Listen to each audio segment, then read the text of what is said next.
Hi there, and welcome to another episode of Align with Laina. And the reason I do these interviews is because I love for people to be exposed to ordinary people who, just like me, have undergone an extraordinary awakening. And the reason I call it Align with Laina is that there is a theme through every single one of these interviews. When we begin to hear that calling, that soul calling us inside, telling us it's time for us to wake up, it's time for us to connect to the higher part of us, it is a call into alignment with the truth of who we are. So, of course, aligning with that essence of who we are means that we have to let go of who we're not. And who we're not is a series of stories, of ideas, of perceptions, of identities that we create based on the life experiences that we have had. And today I'm so excited to be able to introduce you to a woman. Her name is Pam Brooks-Crump, who is truly remarkable. She has had an incredible life where she created a story about who she was, obviously that it was not authentically her truth. And then what she went through to undo that story so that she could align with the essence of who she truly is. And in doing so, she has become a beacon of light, a powerful lighthouse that others who are struggling inside of their victimhood, their dysfunction, their stories can see her as a source of inspiration and be able to find their way to shore, the shore of sanity, where we begin to realize how powerful we really truly not only are, but have always been. So without further ado, I want to invite in here my friend Pam. And Pam, I am so excited and so grateful that you have agreed to do this conversation with me because I know your heart, as long as I've known you, I don't know, maybe 8, 9 years now, your heart has always been in helping people to align with their core power inside. So let's start by talking about what was your life like before you began to align with your truth so that we can paint a picture of that time frame. And then we will spend the bulk of our time helping people get to know who you are so that they can see how doing this work, although it's simple, it's a simple work of doing, choosing to align with your truth, choosing to own your power, your magnificence, but it's not easy. Because it takes time, it's uncomfortable, it's emotional, it's physically painful in many ways. So we'll paint the why they want to do this in a little bit. But now let's talk about what was your life like before you became conscious of your inner source of power? Take us to your childhood, to your upbringing. Good morning or good afternoon. I hear an echo. I hear an echo also, so I will be mindful of staying super quiet when you speak. Okay, so can you hear me? Yes, I can hear you. See, is there a phone on or anything, any other sites on your computer open you may want to close? No. Let's see. I don't hear the echo now as you're speaking, so let's go ahead and try it. Okay, so I was born here in Atlanta, Georgia, from a family that was born and raised. Nobody knew anybody that wasn't born in Georgia. So we were Georgian from Atlanta even. And my family from the outside looked really good. Okay. So we as a matter of fact, I call my story, when I tell my story, a pretty bow. Because we, my brother and sister and I, always looked good, and often we were dressed alike. Okay, and it was cute, and that sometimes helped us to distract us from really some of the truths that were going on at the time. The truths, there was some horrible secrets in my family, horrible secrets. One grandfather was molesting me and my sister. Oh, wow. And he was an award-winning principal. And There was a lot of crazy making because of that, obviously. And he was a beloved principal. So it was secrets that we had. And also I had a grandfather who had shot my grandmother and was in Milledgeville, at what was then, the loony bin. Mm-hmm. And my mother took us when I was 3 years old. And oh, wow. Literally what I saw was a scene from One Flew Over the Cuckoo's Nest. Okay? I bet. I mean, they used that Milledgeville for making that movie, One Flew Over the Cuckoo's Nest. I remember hearing about that, yes.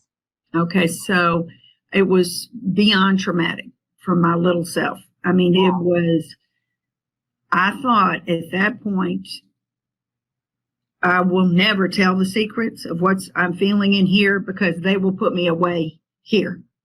Well, wow. Let me stop here for a second because, we, as children, we create our perceptions that then become our lifetime projections. It's how we perceive the world. So we're projecting a world that now for you as a little girl becomes a frightening world, that if you speak truth, you're going to get locked up in that One Flew Over the Cuckoo's Nest crazy house.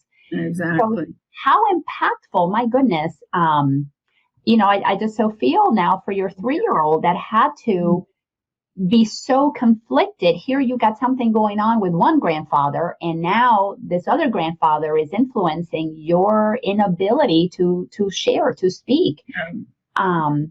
Wow.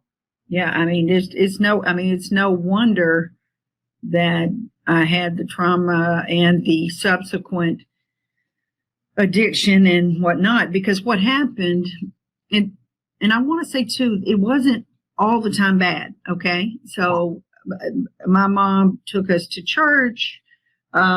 She taught us about the power of spirituality, the power of prayer. She taught us about fashion and stuff. And so, maybe it was out of balance, but she also taught us the importance of, and what you can feel like if you dress up and take care of yourself. And so, it was a little out of balance, but I'm grateful for those things now. I really am. And teenage years, it was preteen and teen. I was going to either implode or explode.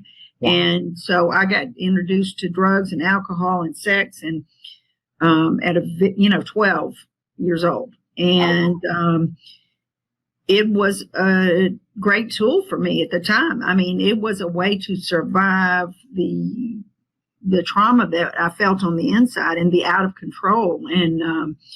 And what began as, oh, this is fun, this works really well, became an addiction. And during that time, I really had my first support group, and that was with a gymnastics team. I in middle school began in gymnastics and accelerated in it and was on varsity 4 years. And I really had a loving, supportive network. Yeah. I really did. And the coach was loving and kind and supportive. And, but what happened was the addiction began to take over. Mm-hmm. And then the importance of that support and love to me began to diminish, and I let it go. I let it go, and went to college. Still using drugs and alcohol. Went to graduate school, still using drugs and alcohol, and so part of my life I could control, and part of my life I could not control. And, when I look back on my story and I think, like at the time, I didn't think that was a support network, but I look back on it now and I see how much it really did. It probably helped me from sinking lower. It really did. Absolutely. Let's talk a little bit about the mind of that 12, 13, 14-year-old. Because as you know, my son Spencer went through what I call his 4-year drug adventure, and it went from 14 to 18. Mm-hmm. And that it's so important to highlight the mindset of a young adolescent who has so much turmoil inside of them, because I feel that this is crucial for anybody who works with anybody who has an addiction to really understand that emotional mindset, that emotional trauma that is in the background, that physical trauma that we begin to numb ourselves from. And not everybody results to goes to drugs and alcohol, but my drug of choice became people pleasing. So I disengaged from my emotional pain as a little girl by getting a high from people pleasing. But help us understand that mind, because you were in it as somebody addicted to drugs and alcohol, and what was that like inside of your head, sweetie, and emotionally? It was okay. I have trauma. Nobody is asking about it. I am afraid to tell. What can you do with that? This is the research shows that 90% of addict alcoholics and people with mental health challenges have had trauma. 90%, of some type of emotional, physical abuse. And, there was no way that young brain could handle it. I mean, there was no way. And so when someone said, "Oh, why don't you smoke pot? Hey, why don't you drink some of this? Why don't you take some of this?" I was like, wow, I don't feel, it just created a sort of a numbness, that, and, a high, followed by a numbness that was like, okay, I don't feel those feelings of being out of control, not trusting the world. Exactly. It's almost as if it was a tool that worked.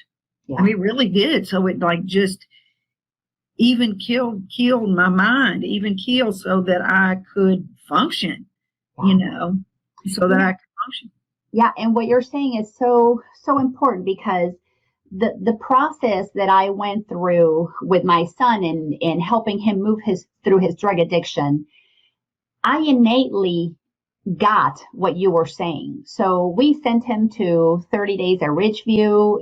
His dad wanted to punish him, take away all his everything, wanted him to stop doing drugs. Of course, my husband at the time, my son's stepfather, wanted him to stop. Everybody was afraid of what this drugs and alcohol were going to do, mainly to themselves personally. And then, they had their fears about how it was impacting Spencer. But one of the things that I did intuitively, and I feel it was spirit guided, and obviously we can talk about this more later on, but I had a knowingness that Spencer's drug and alcohol were the thing that were helping him feel sane. So I told him, you do not have to give up using drugs and alcohol, but you have to begin some form of treatment. You got to let me coach you. You've got to let me get you some help, because we got to work on the part of you that is hurting, while at the same time not take away the thing that is helping you feel balanced. Yeah. So it went against everything everybody else said. Intuitively, that is what helped my son. So I'm glad to hear you say that you saw it as something that was helping you. And yet today's system is all about taking that away, like cold turkey, taking away the one thing that helps people feel a sense of normalcy. It just numbs that amazing pain that anybody's carrying. So thanks for sharing that. You're welcome. That's my truth. That is just my truth. And I have learned that we all have a truth, and we all have a way that works for us. So if we try to impress upon somebody our experience, it's usually doesn't work. I mean, it can work temporarily for, if you punish them and they are in fear, of whatever, and it may work for a little while. But I love that you ultimately got to look at the emotional. Yeah. There's physical, there's emotional, there's spiritual, and all of that has to be looked at before before you can find wellness. Yeah. And let's talk about what was the point. Obviously, you went on as you were going for years. So at some point, this drug and alcohol is going to fail. It's not going to sustain you. Your life is going to get out of control, as inevitably it does when we seek an outside source for our relief. Right. So take us to, what was it like right before you had your shift, and what was that like? Let's paint that picture. So, things still looked good on the outside. We had the bow, and I got married, and I had, let's see, I had 2 children. And well, I'll back up a little bit. When I was about 30, and I was still, using, and I was a binge drinker. And so I would be okay for a little bit and then out of control. And actually in 1985, I quit using any illegal drugs. Cause so I was like, okay, I'm married now. I've got to stop that. So I did, which is really amazing. Yeah. I continued using alcohol. And when I was about 30, my sister, who Donna, came to me and said, I want to tell you something about Pop, who was our grandfather. Mm-hmm. And I said, no, I already know. And she's like, no. And what we realized at that moment, that we both had been holding this secret for our entire lives. Wow. Okay? And that the same thing had happened to her. So that is when I call my consciousness came, because I was no longer alone. Yes. Now, I didn't stop drinking then completely, which for me, it became necessary that I completely stopped. Some people can do other things, but I couldn't. But that is when I tell you that I realized I was not alone in the world. Wow. I was not alone in the world, and that she had found a counselor, mm-hmm. and that understood what this was like, and created a safety net. And so I was in California at the time. She was in Atlanta. And I realized that I could find somebody to help me, as well. And so what began that emotional process of looking at what it was, what were some of the patterns that I had created based on this trust, this trust of men, distrust of distrust of everybody, basically, because I didn't understand why my mom didn't do something about it. My dad, how did they let this happen to me? The people who are supposed to be protecting their daughter. Exactly. Their daughters, because there's 2 of you. Right. And now you find out not only was it your secret, but it was also your sister's secret. I can see how that felt clearly. You're not alone, but then it also activates a whole nother thing.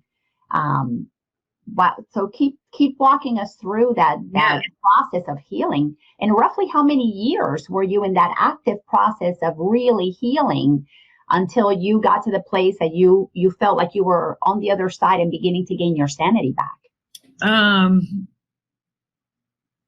I would say, it still continues every day. It really does. It's, I have to do I do a lot of things to stay very conscious, to stay happy and inspired myself and joyful. But there was 8 years where I weekly went to what we would call now a recovery coach, which is what I am. They didn't call her that, but that's what she was. Yeah. She happened to be a person that was in recovery herself, and she shared her experience, strength, and hope. So 8 years, once a week, and during that time, I stopped drinking as well completely. Like I said, for me, that became necessary because I just couldn't do the drink a little, and some people can, but I cannot. So. But you had little children also, so you've got a lot going on. I did. I had little children, and what I began to find is I did a lot of 12-step. I also did the therapy on the side, sort of non-traditional therapy because she was a non-traditional type of coach. We did mind, body, spirit work. We did, and what I co-created, definitely with a higher power, because I believe that we are guided and it comes from within. And I co-created a life that felt secure, and felt safe, and felt fun. And there were certain things that were innately in me, which are having fun is one of them. And so as I was healing, that came back, and it was just fun to laugh and be me and be silly, and I'm still silly, and just love my life today. I really, really love my life today. Well, that alignment, why I call this Align with Laina, is that alignment is tapping into that inner source of joy that does express itself as fun. We all have that childlike sense of wonder within us. Mm-hmm. And you lost your childlike sense of wonder. When did the molesting start? How old were you? I really intuitively believe it was infant. Oh, wow. So at a very, very early age, that innocence got constricted. It got stuck inside of you. So that retrieval process, you're calling it recovery, and we may see it the same way, we may not. But to me, that recovery process, because of what I did with Spencer, and obviously as a spiritual coach now, this is the work that I do. I don't call it recovery, but it's a returning to discover, which is what to me the recovery is all about. Mm-hmm. Returning to discover that innocence inside, and inviting that soul, that spirit, that essence of our joy to come out and be expressed. Versus having been suppressed and covered up with our story, with our pain, with our trauma. Right, exactly. And recovery is an interesting word because it's not like addict alcoholics are the only ones that are recovering. We're all working on something and connecting back to that essence of who we are. And I believe that we come here and we forget who we are and there are interesting ways that we forget who we are, and then we regain parts of ourselves little by little. If you're in that growth, if you're in that consciousness, and I think that we all have days or moments that are like, wait, what? And then what I'm grateful for is the more that I practice connecting, the shorter the time is that I spend in suffering. Oh yeah, absolutely. Because that suffering is to me, the suffering is the disconnect from our joy. And like you said, we're all doing time in one way or another inside of a dysfunctional story, regardless of what takes us there, whether it's abuse, physical, emotional. we all have a way that we have perceived the outer world as threatening, as fearful, and the essence of who we are kind of retreats into that lockdown mode. So Right. it's almost like the true self goes into like a prison inside. And at what point in your recovery did you realize that what you actually were doing was not just recovering from abuse and alcoholism, but you were also having a spiritual awakening, that there was a spiritual component to this? Mm-hmm.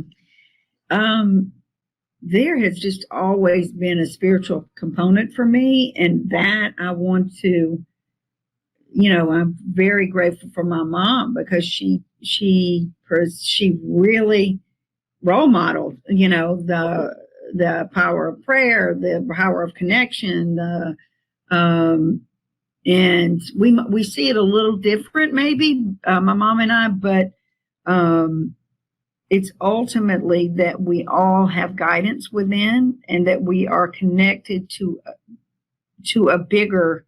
It's not just us here, alone. We are connected to each other. We are connected to higher source, and it is, through that I have gotten guidance all along, even as I was little. I mean, I remember times in my life, young, where I just heard, you're not alone. You're not alone. And I really held on to those, How beautiful that you had those experiences, because we've never been alone. Right. But that perception that we are alone is part of what creates that lockdown that takes place. Talk a little bit about your and obviously in 12 steps they emphasize the God of your own understanding, so that religious background, religious dogma doesn't keep somebody from being able to work these powerful 12 steps. Right. And more importantly, I feel, because I witnessed this with my son, that when you begin to allow God to show up in your own way of understanding it, is how we begin to develop a real relationship with that guidance, that intuition, that voice that has been with us all along. As somebody who, I coach people in a spiritual awakening, that is what we have been missing, is that reminder, because we didn't have conscious parents from the time we were little, of preserving that connection as our source of power, as our source of intuition, keeping that alive always. Right. So talk to us about when you began to go through this awakening and you began to tap into that. What did that do to your healing process when you began to connect with the God of your own understanding? I started calling it spirit for a while, source. Growing up Catholic, I did not want to call it God. I was very angry with God. But my spiritual awakening, after 10 years of not being able to call it God, I got comfortable with the word God. And then eventually it gave me another name to call it. But what was your process like reconnecting with the God of your own understanding? Well, what I found, and I'm grateful to the recovery coach that I was with, Nancy Carter, because she emphasized this from the very beginning, that there was a relationship with you, your higher self, there's a relationship with you, not with your ego, not with your ego self, which is telling you always crap, like you're not enough, you're not thin enough, you're not pretty enough, or, oh, you're too thin now, or, oh, you're not young enough, or no, you're not old enough. It's incessant, causing suffering. And so, she taught me that there was a place beyond that, looking out into the world, where the things, the ego will say it's never enough, never enough, never enough, never enough. And so I started to just quiet myself just a little bit, quiet myself. And because I had grown up with prayer and stuff, it didn't feel foreign, it didn't feel, it did, even in my growing up, I don't go to the same type of spiritual community that I used, growing up, which was in my mother's Methodist, but they weren't, there wasn't a lot of guilt. There was a lot of good stuff there too. So good. Yeah, which is, I know to some people, that's a surprise, but, and what I began to concentrate on is getting the answers for me. Yes. Getting the answers for me. And I would, the God of my understanding is within me. Yeah. And so that's my truth, so it's within here. And so, whenever I have been with people, either in a sponsor, setting in the 12th sponsor, sponsee, or as a recovery coach, it is about you finding the answers for you. Because if you take away, we think, oh, but my experience is so good. Let me, if we take away someone's ability to join into their relationship with their guidance, we take away something. I mean, you take away their soul. I mean, it's huge. Yeah. It's such a disempowerment to do that. And so just connecting in, quieting myself a little bit every day, connecting in by journaling, by prayer meditation, by connecting with other people who also would hold the space for me. Yeah. But, because there's so much that you've said that is so amazing. Yes, inside of traditional religion, there is so much beautiful truth there. And it's all in how it's presented. It's all in what we're able to extrapolate from it. That is the essence of the truth. And something that you said that is so powerful is that you recognize at such a young, at the beginning of your recovery, that you needed to have that personal experience, that your recovery coach was guiding you inwardly. And without that relationship, it's nearly impossible to really move through the healing that needs to take place, because the healing, as I understand it, is the recognition of the wholeness that is inside of us by virtue of that higher power being a part of who we are. And when we begin to tap into that wholeness inside of us, we begin to really acknowledge that there is something worthy of us to begin to connect, that there's something lovable in there, that there's something powerful. And then for me, when you begin to realize, oh my gosh, so the creator of all that is I have access to it inside of me, it was such a game changer. Mm-hmm. So talk about what began to shift in you once you began to know that part of you that you thought was dirty and not good enough and shameful. Now you began to discover it's your beauty, your wholeness, your magnificence. Well, one thing that was very quickly revealed is I no longer had a secret. Yeah. So and you probably have heard, you're only as sick as your secrets. Yes. So by sharing this, so many people have been able to share with me that they also had been molested or they had been abused in some way. Mainly the people that have come in my arena, in my path, have been sexually molested, and many of them had never told anybody. So it is a gift. It is a gift. I read this morning a quote from when I was at one of the events that I do, which I'll talk about in a minute. But she said, let me see if I can find it right here. This was so powerful. Thank you for wanting to look that up and share something that was powerful with us. Yes, you're welcome. Let me see. Basically, okay, let me see if I can find it. That I don't know if I can find it. Wait a minute. Okay. Here it is. this is not my quote. This is a quote from a gal that was in a cultural competency class, that training that I was co-facilitating. When you break your silence, it brings a call to action for you and for others. Yeah. When you break your silence, it brings a call to action for you and for others. That gives me chills. I mean, yes. Whoa, we need each other. Mm-hmm. And what you can do by breaking your silence, which is not only did I do it with the being molested, but also I realized that I cannot keep this anonymous, this recovery anonymous. I cannot, and I did for many years.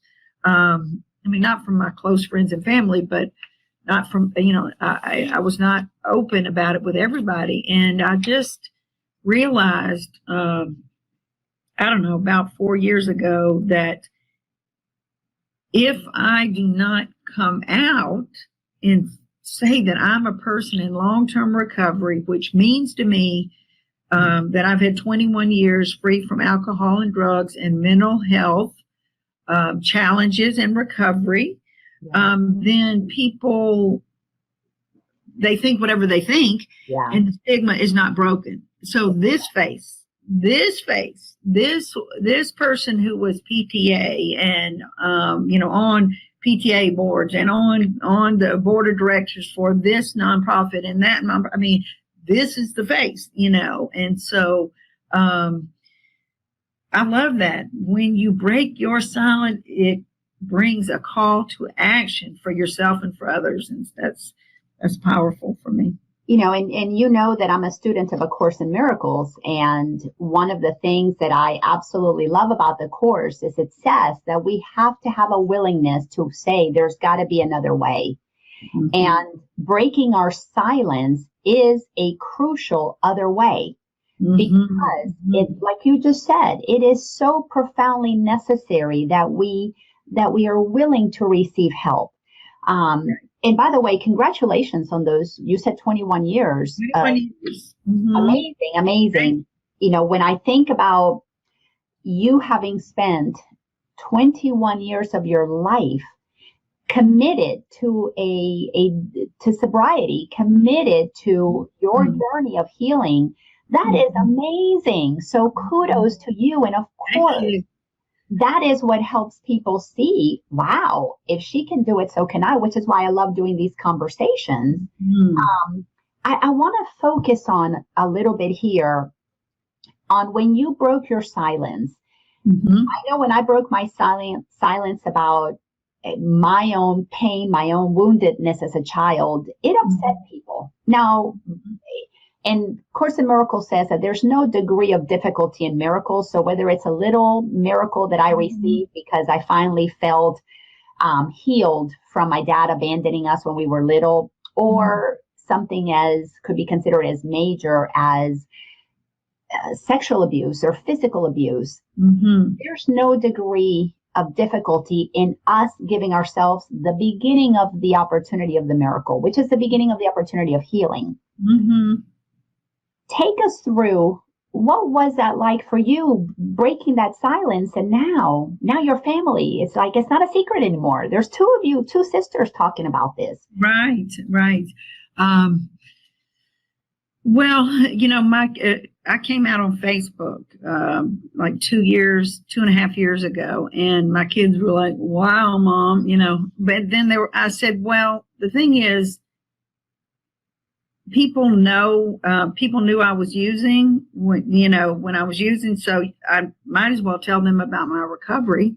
And I guess my soul was really ready because it wasn't difficult. It didn't seem difficult. And I remember at the time I had the networking group We Can, and spiritual entrepreneurs, which you came to sometimes.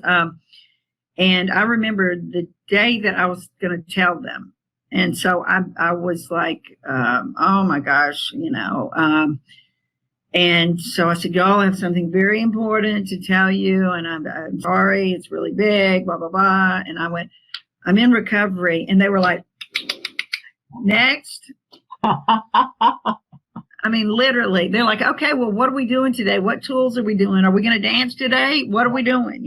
And it was, so I think really I was kind of the last, my soul had already created a space for people that were accepting, and so, and maybe that was my path. My sister, she has from the beginning let people know.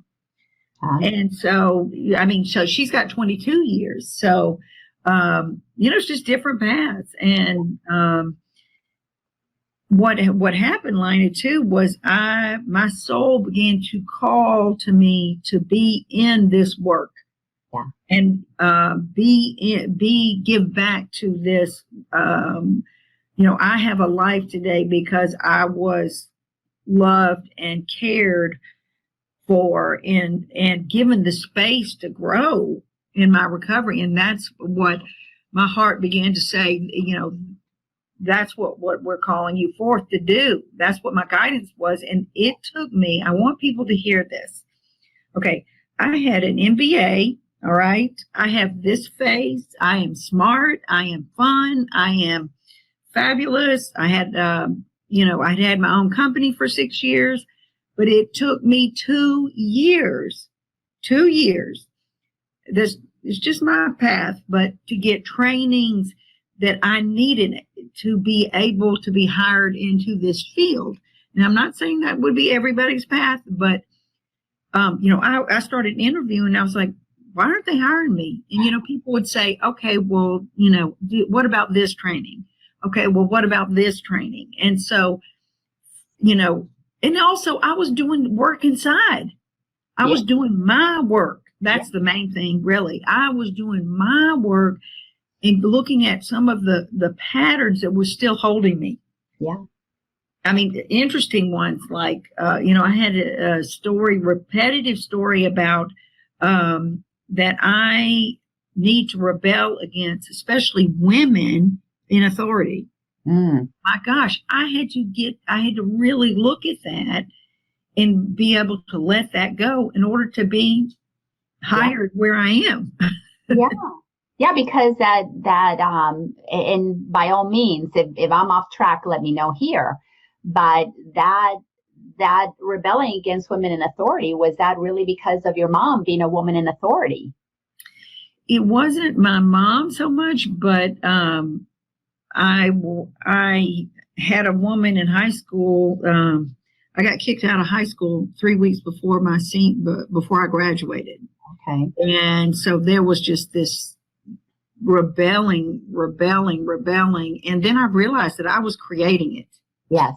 Well, you were talking earlier about that ego mind. And, one of the things that I love teaching in my work is that we've got two voices.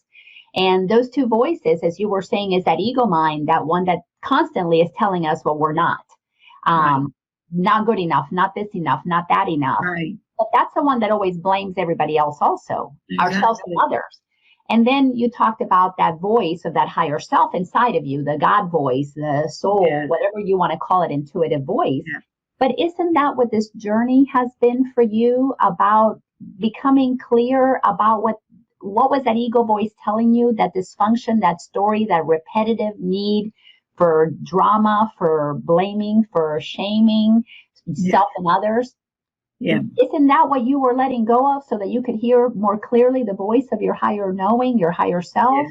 Yeah, exactly. And so I think, as I said before, I believe, and this is worth repeating, I mean, it takes practice for me to understand that this within is the flow. This blah, blah, blah, blah, blah, blah, blah is just blah, blah, blah. And I want this. And so, yes, I'm working on stuff, still working on stuff, and believe that I will be working on stuff for more freedom. Yeah. More freedom, more connection, more freedom, more joy, more fun, more realizing that as I accept myself, then I can accept others. Yes. And realize that their path is perfect for them. Their path is perfect for them, as was mine to get me to here. Yeah. Yeah. Let's talk about here. So what does your life look like now that you don't have to listen to that ego voice? You don't have to believe, because, you probably still have some of those thoughts that arise. For sure. But what does life look like for you now that you can shift out of those low frequency, low density ego voices and shift into the higher vibration of your higher self, your God of your own understanding? What does your life look like today that you are totally clear about which voice you're listening to? My life, I just say all the time, I love my life. I love my life. I love my life. I love my life. I put out, I'm an artist, and these behind me are some of my things from my book. And I enjoy what I call art journaling. Some people would call this like a vision board, but I do art journaling. And I put out 25 things that I wanted in my life/job. Okay. And every one of those things, it has come to fruition, has manifested. Now, not in exactly the same, the way that I kind of pictured, but in beautiful ways. So now I work for the Georgia Mental Health Consumer Network. Everyone here has recovery from addiction and or mental health challenges. So I live and work in a place where we are growing. We are admitting when we have made an unconscious mistake. Mm-hmm. We give each other space to grow. I work on a team that's called the Recovery Focused Transformation Team. Okay. And we work with public providers around the state, and with the goal to better the people that we all are serving, and to make it more person-centered, more guidance. I call it more guidance-centered. The word we use is person-centered. What is it that helps you to get up in the morning? What helps you what are you passionate about? What makes you love life? And if you can't remember, what are things you used to love? Yeah. So we literally practice what we're preaching. And so all the way up to the executive director here, I mean, she just is like, she role models it. So I work with, beautiful people, and we have stuff sometimes. So we know there's going to be a disconnect, but we reconnect, first connecting to our guidance and then reconnecting with each other. And so beautiful. It is beautiful. And I put the website up there so that people that want to reach that organization, say the name of the organization again, because the website is just the initials. Initials. Yeah. It's Georgia Mental Health Consumer Network, GMHCN.org. And I want to tell you something that is a resource.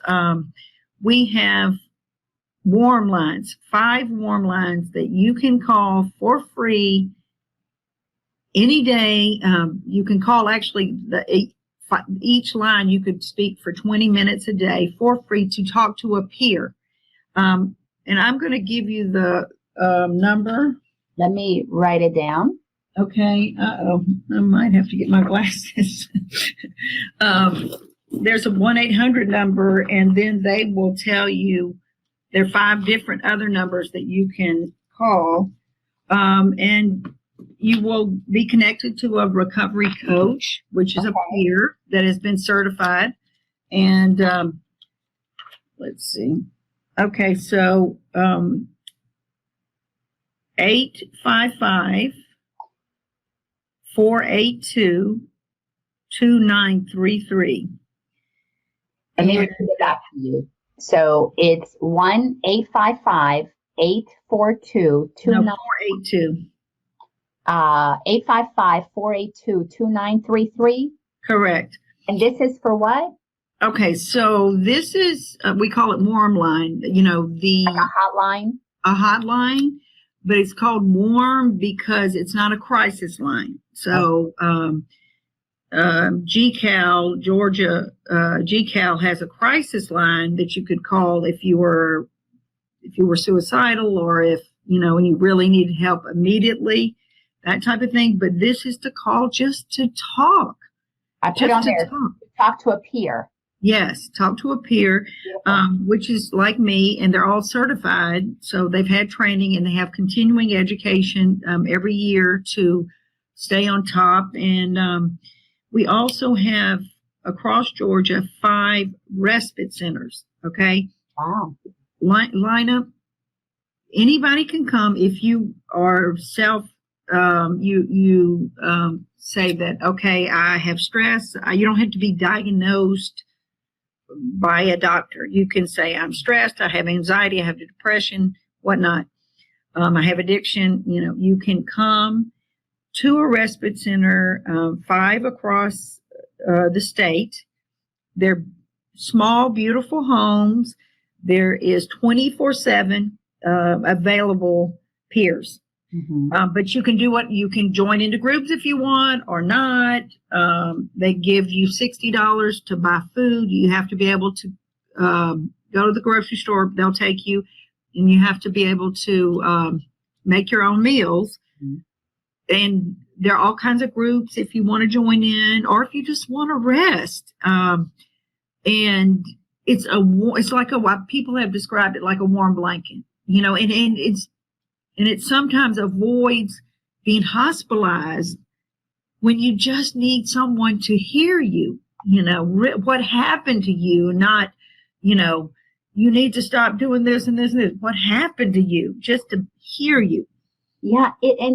You saying that it inspires me to say this piece. This entire journey of healing allows us to reconnect with that divine aspect of ourselves. But isn't that what all of the masters were doing when whether it be Buddha or Jesus or Mother Teresa or Gandhi or Martin Luther King Jr.? We connect with something divine inside of us. And isn't the work about helping others? Isn't the work then about showing that once you become the change that you were looking for, you are the one who helps affect change for others? It's that chain reaction of compassion, of assistance. And your organization, what a beautiful gift to provide not only these warm lines so people can talk to another, but at the end of the day, it is that love, that compassion that heals. Mm-hmm. And that is, I love that we've come to that place of recognizing that you can't keep healing to yourself. Healing is something that extends, that gets shared, that expands, that is meant to expand, to help heal the planet. So let's complete this beautiful conversation. I'm so grateful for your willingness not only to talk so candidly about your own childhood trauma and how you are, because I'm going to just label this, you are consciously helping others deal with their sexual abuse, with their emotional abuse, their physical abuse, their alcohol abuse, drug abuse. Right. You're consciously doing this.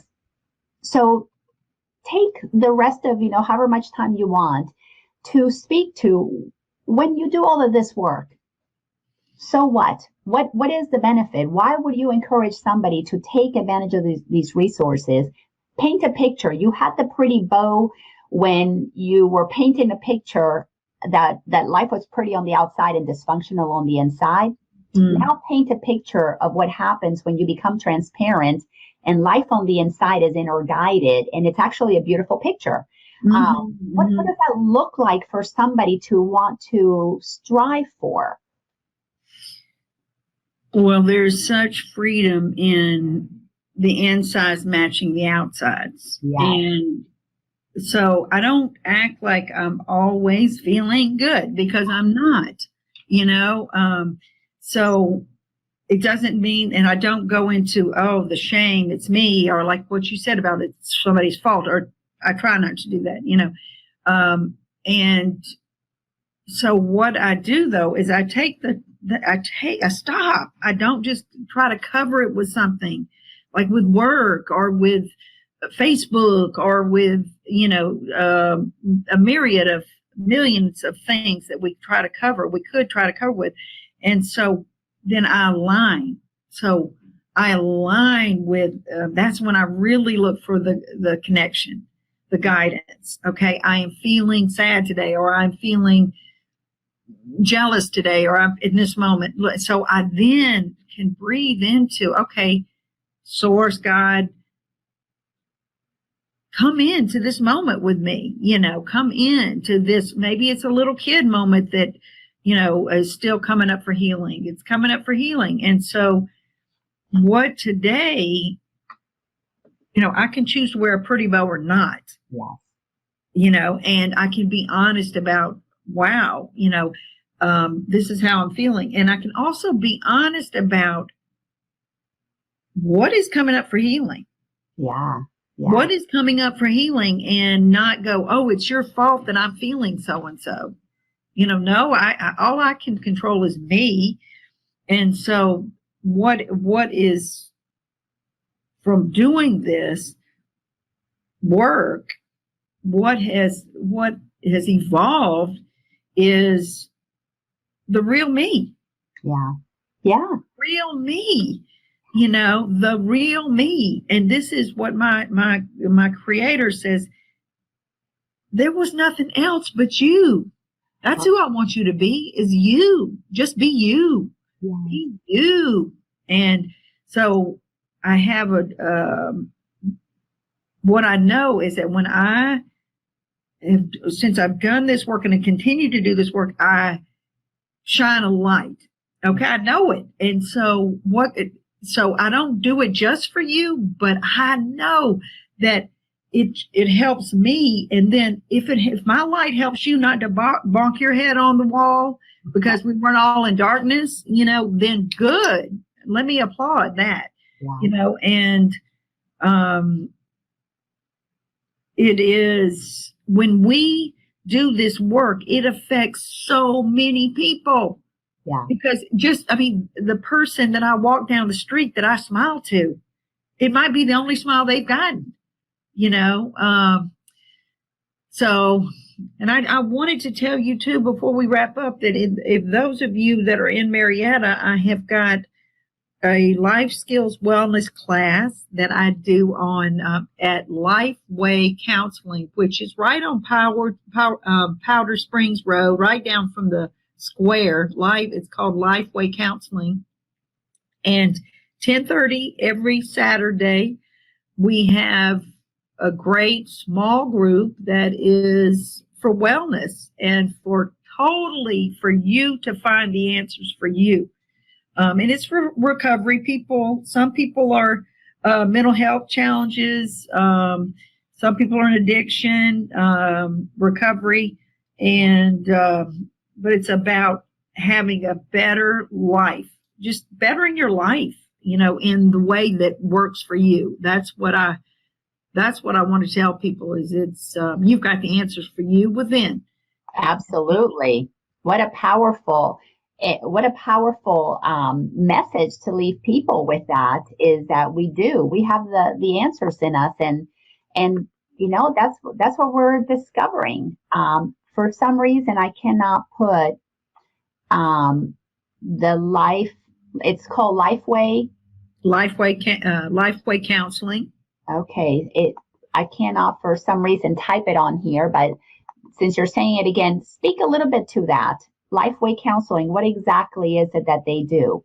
Well, there are 4 different counselors there, and a nurse practitioner, and what they have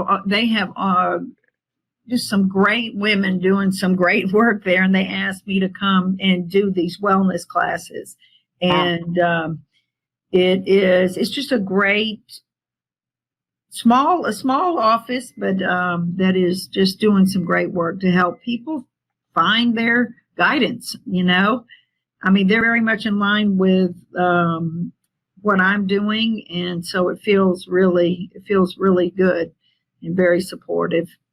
That's wonderful. And if you could just share the top three teachings or tools that have really helped you, that could be a resource that anybody would be able to go pick up or Google or learn more from. But what were three teachings that have really supported your journey? No doubt, 12-step. I mean, no doubt. It was the basis of the foundation. Okay. So, and I just think you can, take what you like and leave the rest there, but absolutely 12-step has been fantastic. Hay House, Louise Hay, Robert Holden, a bunch of the authors that are there. Absolutely. Wayne Dyer, big. Wayne Dyer, Deepak Chopra, there, Susie Orman. I mean, there's just so many there. And I got Louise Hay's Loving Yourself really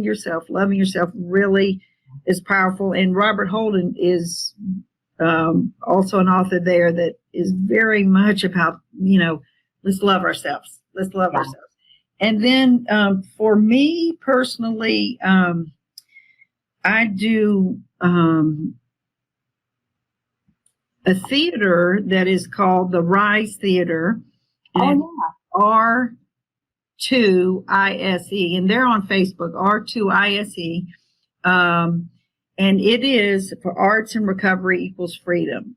And it has helped me to heal that some of the talk therapy did not do. It got to places that were cells of that were just in my cells, that just the art, the visual art, the music, the dance, there you can just do whatever if it's art that we do it there at the Rise Theater. And it is a great resource for people who really find that they want to be creative in their recovery. And we have a lot of allies too. So it is not just people in recovery from mental health or addiction. Allies. We can't do anything. We cannot create a movement without allies. So people that are there to support and love us that might not be in the same situation as us. I attended one of those, and it is about self-expression. It was beautiful. Yes. Absolutely beautiful. Yes. I cannot thank you enough for being part of this conversation, because as Frank said, and I can't show his comment again, but Frank was saying that he was thanking us for sharing our thoughts and experiences in this very relevant and often varied subject. So bravo to you, as Frank said, for being so open and so willing to share, because in that transparency, we really help others. And I feel that we are currently, as a humanity, going through a shift in consciousness. Yes. If you look at the world right now, secrets are being exposed, because we have to bring out what was secret so we can expose the ego's agenda, the ego's belief stories that keep us stuck inside of a sense of self that is so small. But it requires courage, number one, to be transparent, because it's scary. It's very scary.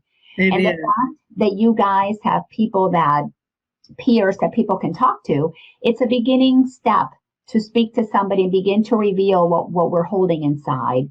But you doing your work is a beautiful light on this planet. And I know you have impacted the lives of many. God knows you've impacted mine. Just your joy, your honesty, your vulnerability, your commitment, your caring, your sharing. You're just beautiful and powerful. And I'm so honored that you were one of my guests today. So I want to thank you for that. And then I also want to mention a couple of guests that I have coming up, because this is, my show is all about helping people know that we have these amazing resources. So next week, I'm going to be interviewing this amazing young woman. Her name is Maria.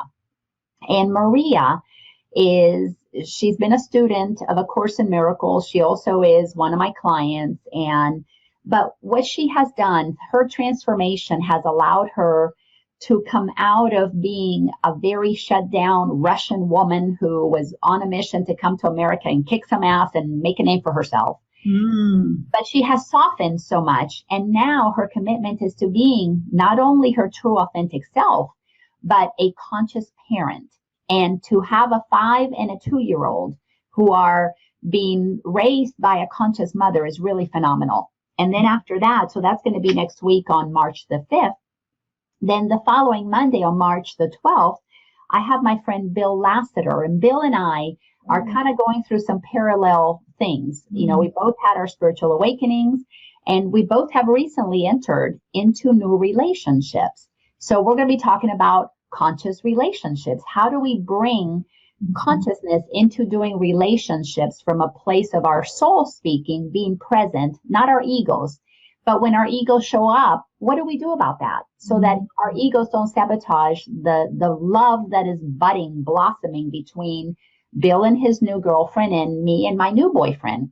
So we got conscious parenting and conscious coupling coming up. And of course, if you visit my website at lainaorlando.com, I have my schedule for when I lead Course in Miracle classes on Tuesday nights at Unity North in Marietta. I also have my workshops, The Power of Awareness, and one-day events called Shift and Lift. It's all about shifting our thinking and lifting our vibration. I do those on, every now and again, but my website has all those details. And I want to thank anybody who will share this video and help us spread the message that the journey of self-healing is a journey that helps humanity. Because when we heal inside, we bring our joy, our happiness, and more importantly, a level of compassion to the healing of the rest of the planet that is crucial. Because as Pam said, everybody's on their journey, and every journey of self-healing is an individualized plan. There are no cookie cutter healing paths. But having somebody who's gone with us to hold our hand makes the journey a little smoother. And you know what? I'm going to even say a lot more enjoyable, because when we have somebody who gets what we've been through, they can share with us in the joy, and they can cry with us, because all of that is part of it. But I think it speeds up the process, and it allows us to achieve our goals a lot sooner, because somebody's giving us a map that, again, it's not our same journey, but it's a roadmap that will help us. So thank you, Pam, for being here. You're welcome. To everybody that watched this, and I know we are all magnificent, so let's spread the love. You have a beautiful day, my sister, and I look forward to catching up with you personally. Sounds good. Thanks for having me on. Y'all take care. Thanks, sweetheart. Love you, sweetie. Bye. Love you too, Mama. Goodbye, everybody. We love you all. Bye-bye. Bye-bye.